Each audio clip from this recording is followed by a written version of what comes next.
Good afternoon, everyone, and thanks for joining us again for the fifth North America industry update in our series of industry-focused updates in our North America market. It's great to see so many of you on the line today joining us and following on from the great update we had from PIP a couple of weeks ago. We have another great webinar coming up for you today. I'll just take you through the agenda that we have lined up for you today. Today's session will be very much focused on consumer research updates. We'll be joined by our marketing manager, Jackie Dunphy, shortly. She is going to talk to us about the latest wave of consumer research that we've undertaken, highlighting how things have evolved from a consumer sentiment perspective in both the US and Canadian markets. So there's some really useful insights there. And then following on from that, we're really happy to welcome TripAdvisor to join us today. TripAdvisor are going to spend a little bit of time talking to us about their insights as it relates to the Australian market as they're seeing it on their platform from both the US and Canadian markets in the moment, and then also talk to us more broadly about some of the consumer insights that they are seeing as it relates to people's travel behaviours, given what we're surrounded with at the moment. During the course of the webinar today, as a reminder, if you do want to ask us any questions, we will have a question and answer session at the end. But if you want to pose any questions during the session today, please use the Q&A box at the bottom of your screen and pop your questions in there. We'd be delighted to come back to those at the end of today. Before we get going and before I introduce Jackie, I just wanted to remind everyone should all be aware by now that the Australia Marketplace event will now be taking place in October this year. And just yesterday, we opened applications for our buyer partners based in North America. As a reminder, the event will be taking place over the course of 4 days. It will be on 21st, 22nd, 28th, and 29th of October. And applications are available and open now for buyers. All of you on this call should have received notice of applications being open, but if you need further information, please reach out to me or any of the team, and we'll be happy to provide you information of the website for applications. We've got a great program lined up for Marketplace this year, despite the fact that we won't be able to meet face-to-face. So hopefully we look forward to seeing many of you join us later in the year for that event. So let's kick into today's formal program. Off today, I'm going to introduce and welcome back Jackie Dunphy. Jackie's our marketing manager based in our Los Angeles office, looking after the North America team. And she's going to just spend a few minutes taking everyone through the latest research and insights that we've been gathering from the US and Canadian markets. So welcome, Jackie. Thanks, Chris. So as many of you know and who have attended our previous webinars, we've been doing a lot of research with consumers across all of the markets, not just the US and Canada, to track consumer confidence, travel intention, booking intention, and most importantly, in these times, whether or not Australia is seen as a safe destination to travel to.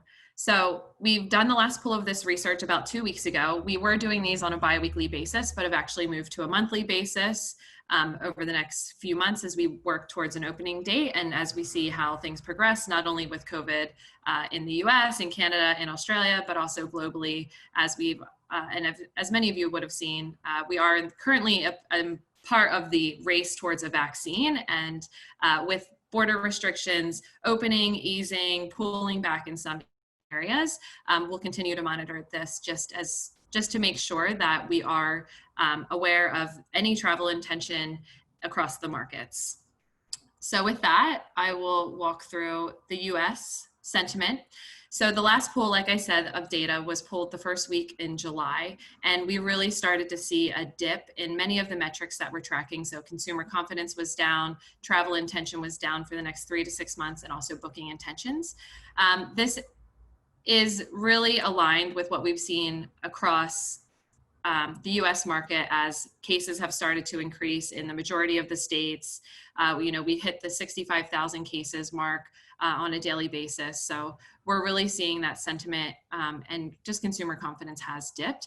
We did see that it was increasing as borders started to open between states, as stay-at-home orders were removed in many of areas at the end of May through June. But as those orders are oftentimes being paused or being put back into place, we have seen confidence dip. And the last metric here, like I mentioned, is whether or not Australia is seen as a safe destination to travel. In the past couple of weeks, as we've seen in cases increase in both Victoria and then New South Wales, we have seen that the uptick in news coverage of what's happening in Australia and also in many other countries, that the safety metric in the US has gone down slightly. The consumer sentiment in Canada, however, and for many of these metrics, is actually higher than it is in the US, as although there has been a recent increase in the past 2 weeks in cases in Canada, it's largely been contained and seen as under control by the Canadian population. So consumer confidence has stabilized, travel intention also has stabilized, and booking intention as well. So not an increasingly significant, only about a 1% difference week over week, but we are seeing that there's a slight impact based on how cases have started to escalate over the past 2 weeks. And again, we'll do another poll for this at the end of the month. And we can see really how travel and open borders to European countries in this market and to some other countries, as Canada has been included in some of the travel bubbles, has an impact as well.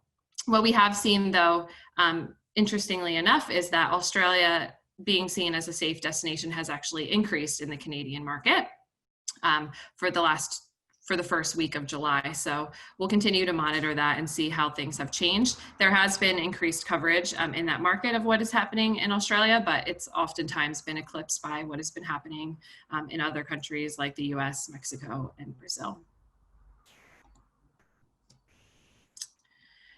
So here are some key takeaways, and I think between the Canadian and the US market, it's really clear that people who are looking to travel internationally in the next 6 months, the top 2 reasons for both Canada and the US is really feeling like they need a holiday, which, I mean, who doesn't at this stage, given everything that has been happening, people feeling trapped and stuck inside their home, but starting to explore. We're seeing a lot of content around road trips and visiting within a few hours of one's home. But people who are looking to travel internationally really feel like they need a vacation, and then also feeling a bit of disconnection from friends and relatives overseas. So we see this as a key segment as borders begin to open and international travel starts to peak back, that people who do have friends and relatives living overseas, that they will definitely be extending that invite to come visit. And so we see, again, that is a big opportunity. The main difference, though, between the top triggers for the US and the Canada market is that whereas Americans are actually trying to replace a delayed trip or a previous trip, Canadians actually are seemingly a bit more deal savvy and are taking the opportunity to really look at discounts on airfare, on accommodation, when they're booking their next international vacation. The barriers here are, again, the same for the top 2 in both markets. So people definitely do have a fear of contracting the coronavirus from traveling. So we continue to see that that is, just a top barrier across many of the markets. And then given just that fear and the level of uncertainty that is seen across the markets as well, there is an increased lack of interest in international travel at the moment, especially for the next 6 months, as we see, extended stay-at-home orders, as some businesses, especially in these markets, some of the top tech businesses are extending their stay-at-home for workers. Companies like Google who has just extended until July 2021. So that there is just, with this level of uncertainty, there is just less interest in traveling internationally. And then the differences here between the US and the Canadian market really sit in the fact that in the US, people have a bit more of a financial situation that has a level of uncertainty with it. What we're seeing here in this market is we've come to the end of the PPE, so the personal loan and extended unemployment benefits that are currently there's in negotiation in the House, whether or not that will be extended through the end of the year, what that extension will look like of that additional $600 per week. So people are definitely more uncertain of their financial status, and that is a barrier to traveling internationally. Whereas in Canada, the Canadian counterparts really have a fear, again, not only of contracting the virus while traveling, but also are more socially conscious of actually spreading it.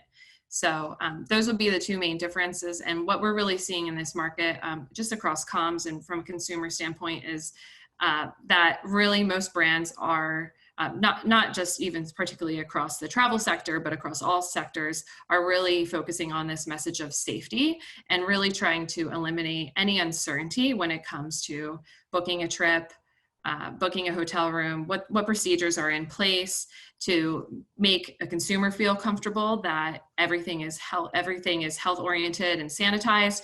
But consumers are actually interested as well to make sure that companies are doing and taking the correct safety precautions for their employees, not just for their customers. So we'll continue to see that happening, I would assume, through the end of the year when it comes to messaging out in market. And really as we've seen some of the borders start to open as well, another trend that we're tracking here as well is a move away from some of the virtual travel experiences towards content that's really oriented on who is recovering and who is opening the fastest. So we'll continue, as we look to re-enter the market and as we have a more firm opening border date, which will come later this year, no defined date there yet, we'll really have to have a bit of a breakthrough of Australia in our messaging and how we attract these key segments of consumers to make sure that we're encouraging the fact that Australia is a safe destination, but with many other borders kind of testing and doing the push-pull of opening and closing, we'll just have to be monitoring and be conscious of that. So like I mentioned, the next pull of this will be in next week at the end of this month. So in the next webinar, we should see how the impacts of just the increase in cases have had in the government pushing through an additional care package for unemployed workers in this market will have an impact on consumer confidence in the markets. So with that being said, I'd like to introduce Kristen Bonner, who is the Destination Marketing Manager for TripAdvisor, who will be presenting next. Great. Hi, everyone. Hope everyone's having a good day. Again, my name is Kristen Bonner, and I was invited here today to talk to you guys a little bit more about some consumer sentiment research that TripAdvisor has been conducting recently. You'll see a lot of similarities in what Jackie just presented. But I first wanted to introduce myself. Let me get the screen working here. Here we go.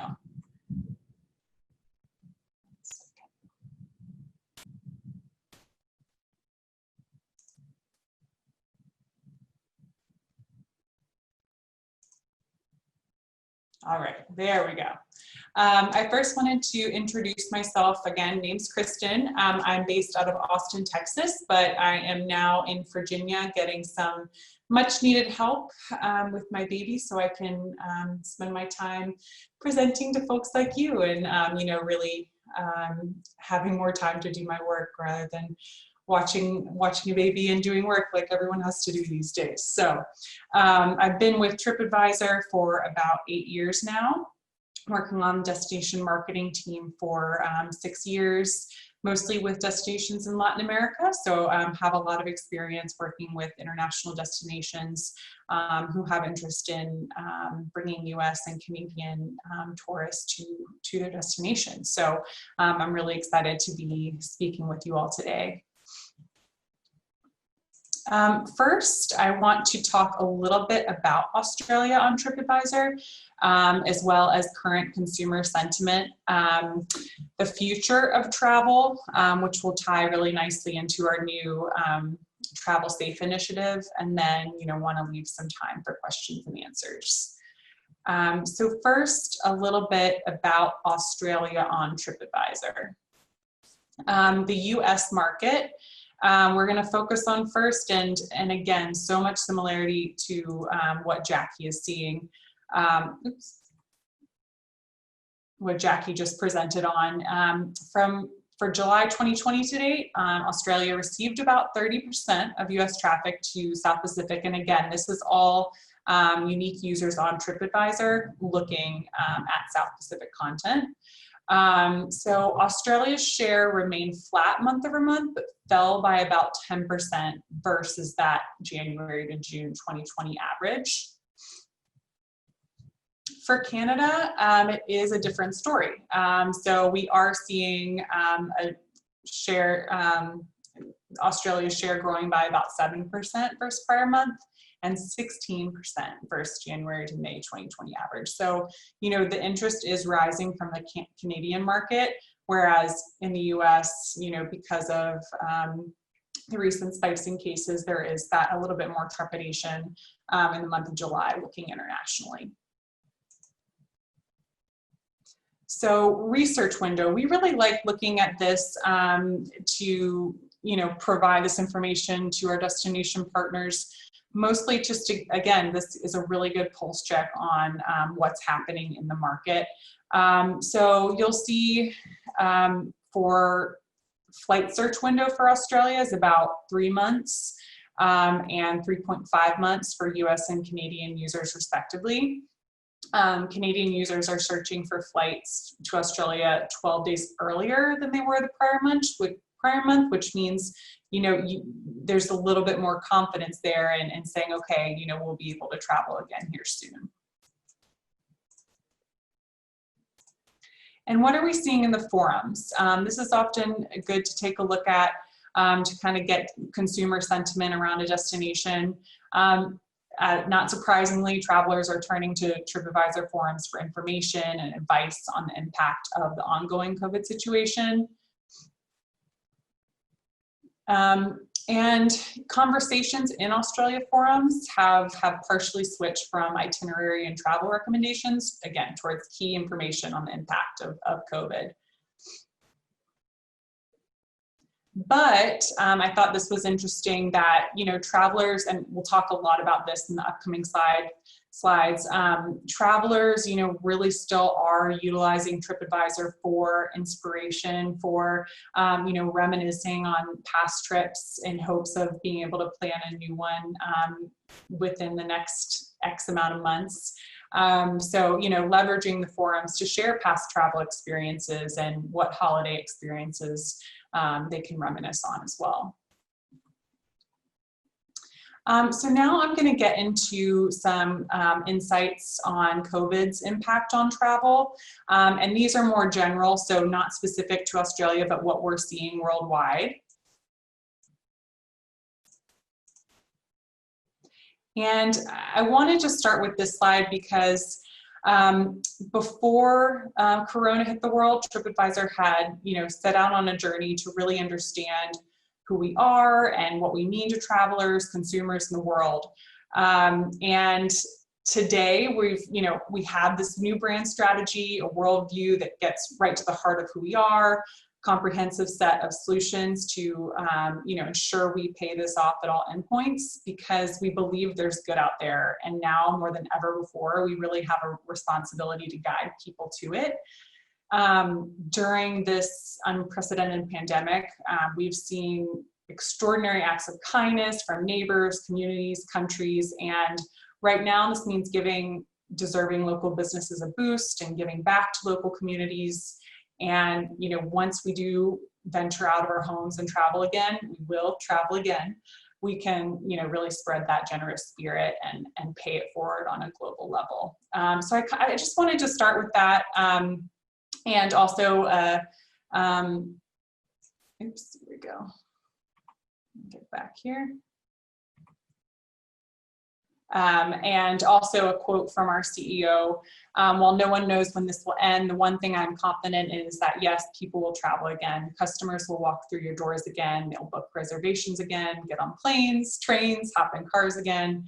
And when they do, TripAdvisor will be there to guide them to your door. And when our travelers are ready to travel again, TripAdvisor will be there to help support in every step of the way. The good news is they are eager to do so, with about 66% hoping to travel within 2 months coming out of the pandemic. That number goes up to 90% within 6 months. So while people can't travel now, they're using this time wisely to, you know, roam from home and plan future trips. We found that 80% of respondents are excited about their next trip post-COVID. 63% have spent time in the last week planning or researching a potential trip. and 50% are spending up to 5 hours doing that planning. So, again, taking a step back and really looking at our global traffic, we've seen consistent increases for the prior 12 weeks. We did talk more specifically about the US and where this is not the case, but globally this month, global traffic was up about 198% versus the first week in April. Consumer confidence is increasing worldwide and travelers are feeling safer taking trips and visiting restaurants, again, at that global level. So outdoor attractions, really continue to lead the share of attractions types today. Currently, 42% of attraction page views are outdoor, nature, parks.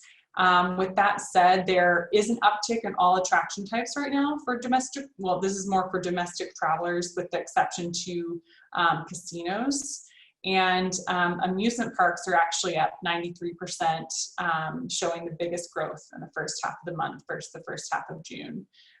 So again, this shows that an increase in all of these attraction types shows consumers are feeling confident and not only visiting these outdoor areas, but visiting spas and shopping and even going to bars in some markets.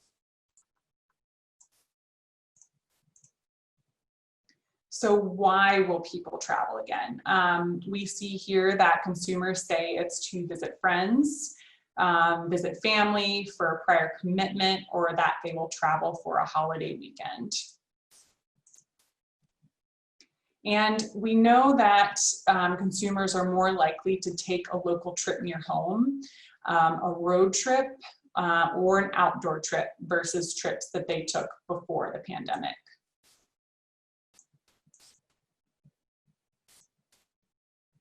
So local trips, we saw that about 41% of consumers reported they are excited to plan a local trip near home. 48% say they will travel with family only for their next local trip. And more than 1 in 5 report they will travel with all friends as well for local trips. Road trips. This is, a big segment that we've been analyzing. 48% of consumers report they're excited to plan their next road trip, and 54% say it will be with family only. I'm a good case study for that as far as traveling with family from all the way from Texas to Virginia has been the only trip that I've taken thus far, but it's interesting to think about your own travel planning and how this correlates with what you've been thinking as well as a traveler these days. Adventure trips. So 48% report they're excited to plan their next outdoor adventure trip, again with family only, and 1 in 4 report they will travel with friends only for outdoor trips. Okay. And good stories, we're also looking a lot more about, some of this data is, some of this data is refreshed and some is new, but consumers are looking, really looking for positive stories right now. I touched on this a little bit earlier. They also want to learn about the initiatives that brands and destinations and companies are taking right now. A quote, "With so much negative news in the world, I find myself looking for positive stories." And we have seen that in consumer sentiment studies that our users are using TripAdvisor, for inspiration for that trip that will happen down the road.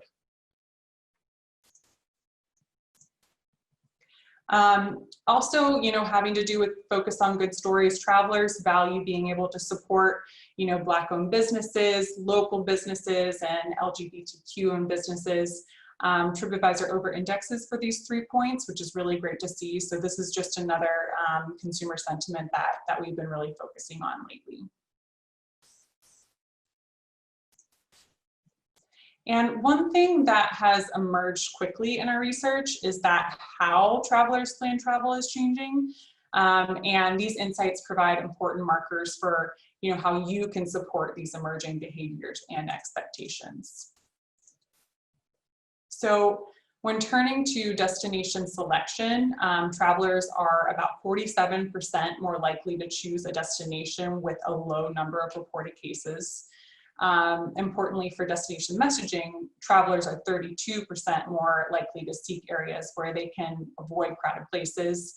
So it's, you know, worth highlighting this in your own channels.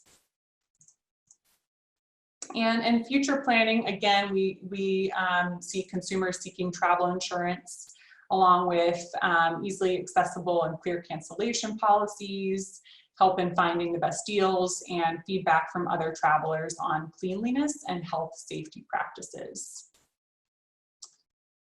And we wanted to understand the factors that will be really paramount to travelers in choosing accommodations going forward. Again, 92% of respondents say cleanliness, while travel insurance and discounts achieve high scores as well.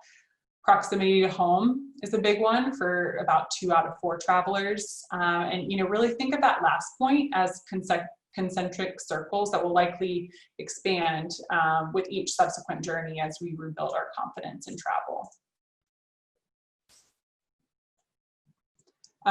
So we asked travelers too how important they found these health and safety considerations when deciding to book a travel component. Increased frequency of disinfection was critical, third-party certification, readily available hand sanitizer wipes, things like that. Other factors cited include sealed amenities and even temperature checks for guests. So, you know, along that same route, we've come up with what's called the Travel Safe Initiative.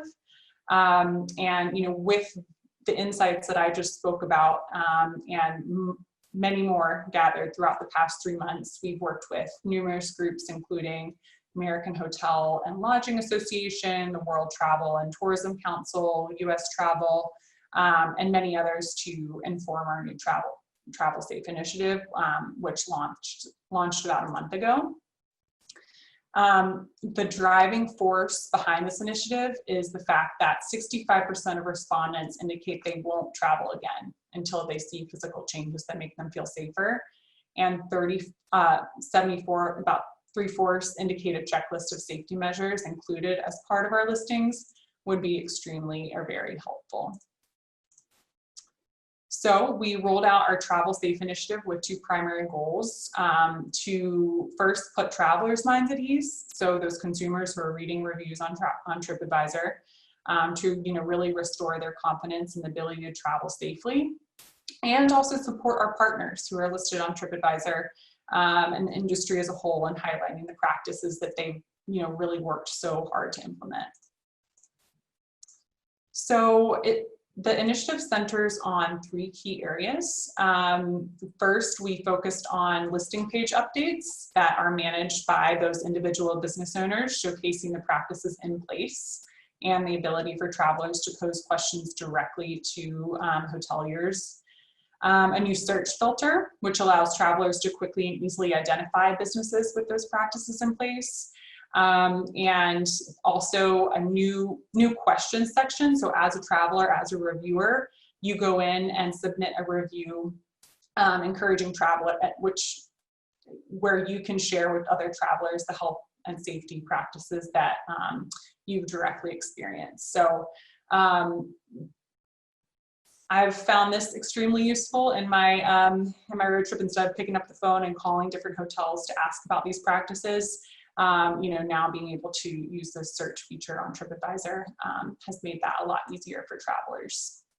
And this is just an example of where you would find it on, for example, a hotel page. And we have rolled this out for both hotels and restaurants, and we will be launching soon this same initiative for attractions across both Viator and TripAdvisor experiences. Oops. Oh, and I just got click happy. Sorry about that. My last slide was just an example of checklist of safety measures. So anything from a hotel can put regular temperature checks for staff or floors marked for social distancing, things like that. So this is just an example of a list of what you might see on a hotel page. An attraction page, restaurant pages will be a little bit different, but you get the gist of kind of the additional information that you'll be able to gather on TripAdvisor. And with that, I thank you, and we'll turn it over to the Australia team for the wrap up. Kristen, thank you so much. That was a great update and some really insightful things there. And like you were saying at the beginning, I think it's really interesting to see that some of your own external research is aligning really well to our own research that we've been pulling over the last few weeks as well. So just a reminder to all the participants listening to us today, if you guys have any questions, we have got some time. So please pop them in the Q&A box and we'll look to answer those for you. Jackie is back with us as well. I thought it'd be useful just to maybe reflect on a couple of the things that you highlighted in your presentation there, Kristen, particularly some of the things that we're seeing from a lot of other industry sources as well. You know, I think I reflect on the fact that in your research, I think you were just saying before that 47%, the index of 147% of people looking at destinations that have lower numbers of COVID cases, and the inference being that, you know, destinations that have handled the pandemic better than others are going to fare better from a tourism perspective once people are able to travel again. And I think from an Australia perspective, despite, I guess, the localized outbreak that we're seeing in Melbourne at the moment, I think, you know, we remain really confident as a destination that the perception of Australia is holding up really well, that we have handled the pandemic really, really well. And I think, you know, a lot of the research is pointing to destinations like us having an opportunity on the back of that. So it's great to see further, I guess, affirmation of that insight from a consumer perspective coming through from your research. And I think the other piece as well is just around people being able to avoid crowded places when traveling. And, you know, I think Australia just offers that in huge abundance right across the destination in terms of the tourism experiences that you can have, not just in our city locations, but out in our regional centres and out in some of the outback, etc. So again, you know, I think huge opportunities there based on what the research is telling us at the moment.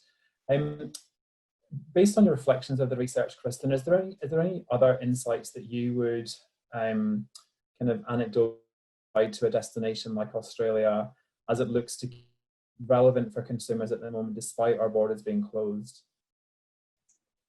Yeah, I mean, I think what I think of mostly is what you just touched on, as far as, you know, once travelers can travel internationally again, they're going to want to be in the great outdoors. You know, we're seeing that more and more, is finding not as much the city trips, but those trips where, you know, they can be with family or one or two other friends exploring something remote. So we've definitely seen an uptick in that kind of research. And so like you mentioned, I think Australia has a great situation in that it can offer that to international travelers. So we're really paying attention to that.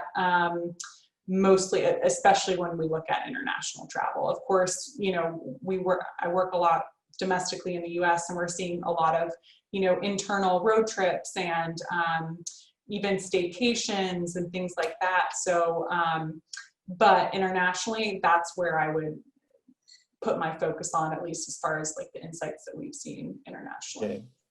Yeah. That's awesome. Thank you. So we have got a couple of questions coming through here. Is from Gillian. Hi, Gillian. She was just reflecting on the statistics you were sharing in terms of travel insurance.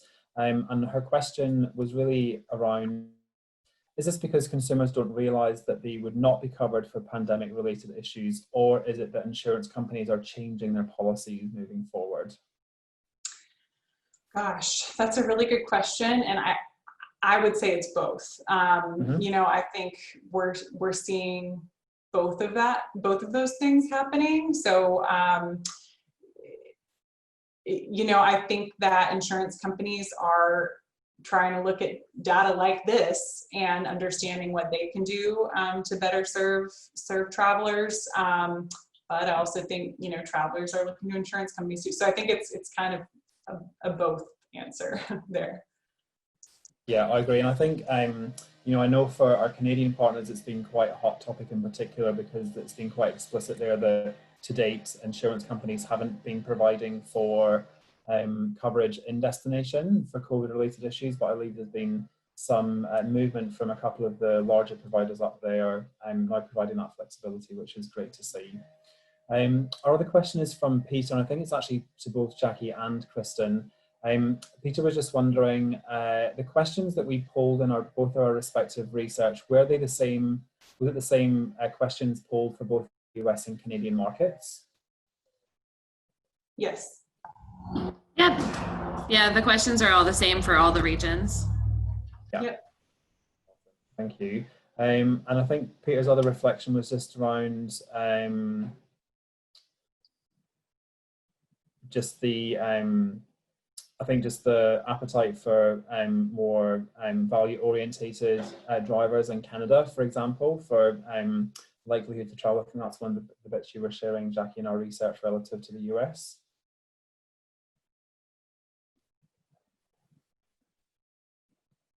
Sorry, can you repeat that? Sure. I think Peter was just reflecting on, I think one of the pieces that you highlighted in terms of the differences between drivers for Canadians versus was just looking for the deal and the value. Yes. Yeah, so obviously, as we see in the US market, with the extended PPE and unemployment benefits ending at the end of this month, I think, and that's been one of the major topics in the news and the coverage that we've been getting outside of how the US is actually handling COVID, that there's just a more precarious and I guess less optimistic, even though the overall marking for consumer confidence is higher, that people are less secure in their independent financial situation and forecasting over the next 6 months, although confidence, which is typical in the US market, is always markedly higher than a lot of other global markets in that indicator. Yeah. Awesome, thank you. Well, probably if there's any more questions, please fire away, everyone that's on the call. But otherwise, Kristen, thank you again. We will be sharing out, there will be a link made available to review the webinar today, and also a link to the slides that we presented. So if you guys want to read back through those, and then I'm sure if there's any questions following the webinar, we'll definitely be happy to answer them. And I assume, Kristen, you're happy for people to contact you if they have any follow-up questions. Definitely, yeah. Awesome, thank you. Well, thanks both so much. So probably just a couple of pieces to wrap up the webinar today. So just wanted to remind everyone that we will continue to host these webinars on a fortnightly basis. So the next webinar will be scheduled for 2 weeks' time, which is Tuesday, August 11th at 2 p.m. Pacific, 5 p.m. Eastern. We're just finalising the agenda for that session, so we'll be communicating that out over the next week or so when we open up the webinar for registrations. I also just wanted to quickly remind everyone as well of the bi-weekly webinars that are undertaken by our head office team in Sydney, that are hosted by our Managing Director, Pip Harrison. So we heard from Pip a couple of weeks ago.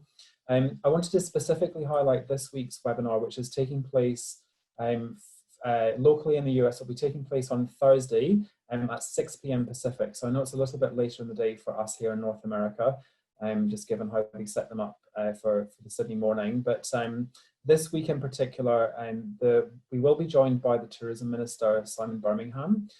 So I know many of us are continuing to debate border openings, etc. So I don't expect Minister Birmingham to be making any specific announcements on the webinar on Thursday, but I'm sure it'll be really interesting to hear from him in terms of the work that the government are doing around considering border reopenings, etc. So I'd encourage you guys to join this week's update to hear from him. I know I certainly will be as well. So with that, I will close the webinar off today. As always, you guys will, when you close out the webinar today, you'll see a link to complete a survey. So we would recommend that you do that. And then we'll also be following up with you guys separately, providing you with a link to the recorded webinar and a copy of the slides today. So with that, thank you so much for joining us again. We hope that your families and friends continue to stay safe and well at this time, and we look forward to seeing you virtually at our next update. Thanks so much, everyone, and enjoy the rest of your week. Thank you.